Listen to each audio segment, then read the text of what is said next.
네, 요즘에 뭐 사기가 날이 갈수록 교묘해지는데 이번 수법도 꽤 복잡합니다. 일단 대표적인 수법은 투자 전문가 사칭인데요. 금이나 오일, 주식 등등에 투자를 하면 AI가 분석을 해서 수익을 낼 수 있다. 이렇게 현혹을 하고 투자를 유도했고요. 이 과정에서 악성 앱을 깔게 하거나 어떤 허위 사이트로 접속하도록 유도를 하기도 했습니다. 이렇게 거둬들인 범죄 수익은 실제 상품권 업체로부터 상품권을 사들이는 것처럼 꾸미고요. 이것을 다시 현금으로 바꾸는 방식으로 자금을 세탁했습니다. 또 추적을 피하기 위해서 상품권 업체와 공모해서 허위 영수증을 만들었고요.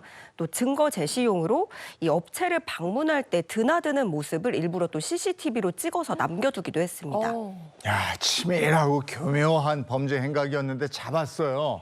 이거 어떻게 검거하게 됐습니까? 일단 이 경찰은 그 피해자 신고부터 받고 수사에 착수해서 순차적으로 검거에 나선 건데요. 바로 어제인 18일 경찰은 피해자 86명으로부터 90억 원을 편취한 8명을 검거를 하고요. 이 중에 6명은 구속 송치했습니다. 그리고 이들의 사무실을 수사하는 과정에서 현금 22억 원, 또 고급 외제차를 포함한 차량 4대, 명품 시계 등 총 28억 4천여만 원 상당의 범죄 수익을 환수한 것으로 파악됐습니다. 더 큰 문제는 이 피해금이 90억에서 더 늘어날 수도 있다 이런 부분이 있잖아요. 네, 그렇습니다. 경찰은 이 세탁된 자금 액수를 고려를 하면 피해 규모를 420억 원까지도 내다보고 있습니다. 아직 검거되지 않은 총책과 현금 수거책은 해외로 도피한 것으로 알려졌는데요. 경찰은 인터폴 공조 등을 통해서 추적할 예정이라고 밝혔습니다. 사기, 경제범죄, 이거는 단순한 게 아닙니다. 이거 피해자들은 가정이 파괴돼요. 네. 그러니까 가정 파괴범에 준해서 형을 매겨야 돼요. 미국 사례 보면 막 100년, 200년 막 이렇게 하잖아요. 근데 우리는 잠깐 있으면 거리를 활보해요, 이런 사람들. 네. 이런 모습은 정말 안 봤으면 좋겠습니다. 자, 두 번째 이슈 전해주시죠. 네, 다음 이슈는 세상에 이런 황당한 절도가 있을까 싶은데요. 축산연구소에 침입해서 유전 능력이 뛰어난 한우 시수소의 정액을 훔친 30대가 경찰에 붙잡혔습니다. 아니 잠깐만요. 제가 잘못 들은 거 아니에요? 뭘 훔쳤다고요? 제대로 들으신 게 맞습니다. 한우 시수소의 정액을 훔쳤다. 보통은 그런 게 있는지도 모르죠. 네. A 씨는 지난 8일 저녁 8시께 장수군에 있는 한 축산연구소에 침입을 해서 260여 개의 시수소 정액을 훔쳐 달아난 혐의를 받고 있는데요. 이 A 씨는 축산업계에 종사를 했었다고 해요. 그러다 보니까 관련 정보를 잘 아는 거죠.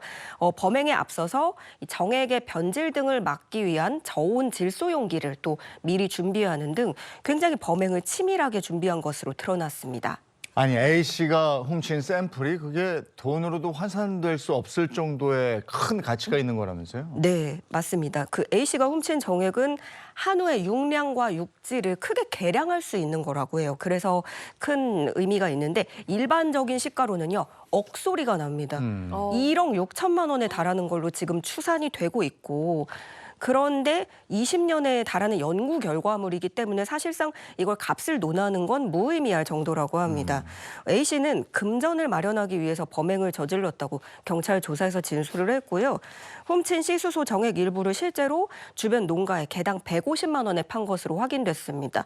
경찰은 A 씨가 훔친 260여 개의 샘플 가운데 200여 개의 샘플을 회수하고 A 씨를 야간 건조물 침입절도 혐의로 붙잡아 조사 중입니다. 이게 어디에 사용되고 어떻게 팔 수가 있는지를 아니까 이런 범죄를 저질렀군요. 그렇죠. 네. 근데 지금 이거는 정말 오랜 연구의 결과물인데, 야, 이거 관리 더 철저히 하셔야 되겠는데요. 네. 예, 다음 이슈 전해주시죠. 네, 요즘 젊은 세대들은 대면 만남이나 전화 통화보다는 문자나 SNS를 통해서 소통하는 걸 더 선호한다고 하죠. 그런데 초등학생 학부모들과 교사들을 상대로 조사를 해봤더니 이들 역시도 대면 만남보다는 문자 메시지로 소통하길 원하는 것으로 나타났습니다. 제가 아직 학부모가 아니어서 잘 모르는 걸 거예요. 제가 생각하기에는 대면 만남이 더 좋을 것 같은데 대면 만남보다 문자를 더 선호한다. 굉장히 의외입니다. 조금 부담스러울 수 있거든요. 네, 이번 조사는 서울시 교육청 소속 초등학교 609개 교사 1,400여 명, 또 초등학생 자녀를 둔 학부모 4,800여 명을 대상으로 실시했는데요. 학부모 10명 중에 4명이 학교와 소통할 때 문자로 소통하는 걸 선호한다고 답했습니다. 교사들도 10명 중에 절반가량이 문자를 선호했는데요. 오. 그에 반해서 직접 만나기, 대면 소통을 선호한 교사는 10명 중에 1명이 조금 넘는 정도입니다.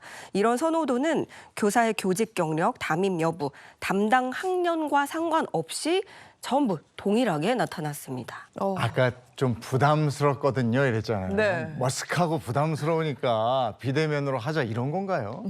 아무래도 그렇지 않을까 네. 싶어요. 특히나 선생님들 입장에서도 굉장히 또 조심스러운 네. 면도 있고 요즘엔 무슨 말하기가 그렇잖아요. 그래서 이런 조사 결과가 나온 것 같지만 또 학부모와 교사의 건강한 관계를 위해서 필요한 우선순위에 대한 인식은 조금 엇갈렸습니다. 학부모들은 교사와 학부모 간의 상담 활성화가 46.7% 가장 높은 응답률을 보였습니다. 문자로 소통을 하되 상담은 중요하다 이렇게 본 건데 교사들은 가장 우선적인 건 민원 창구를 별도 마련하는 것이다. 57%로 가장 높은 응답률을 보였습니다. 네, 교사는 학부모와 대면하기보다 뭔가 공식 창구를 통해서 소통하기를 원한다는 이야기죠. 네, 결국에는 이 연구 보고서가 지적을 하는 것도 뭐 소통하고 만나고 다 좋은데 공적 시스템이 중요하다. 이 부분을 지적을 하고 있어요.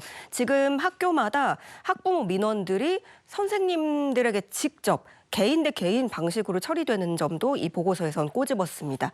그러면서 공식적인 절차를 통해서 요구, 민원을 구분하고 체계적으로 처리할 수 있는 공적 시스템 마련이 필요하다고 촉구했습니다.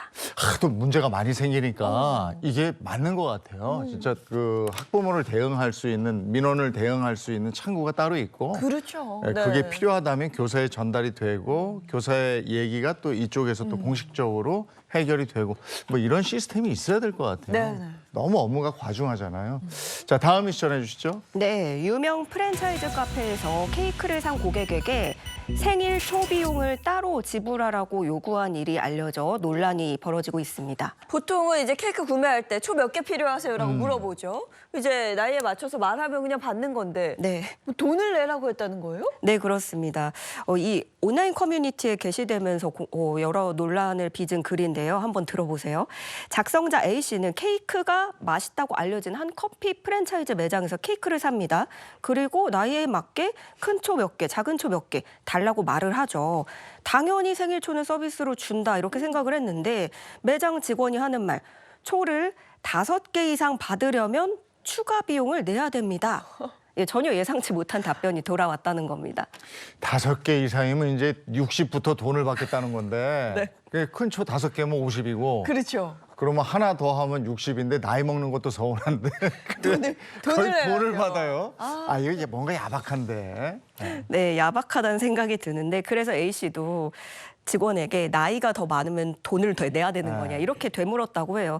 그러자 직원은 이번에만 인심을 쓴다는 듯 돈을 받진 않았다고 합니다.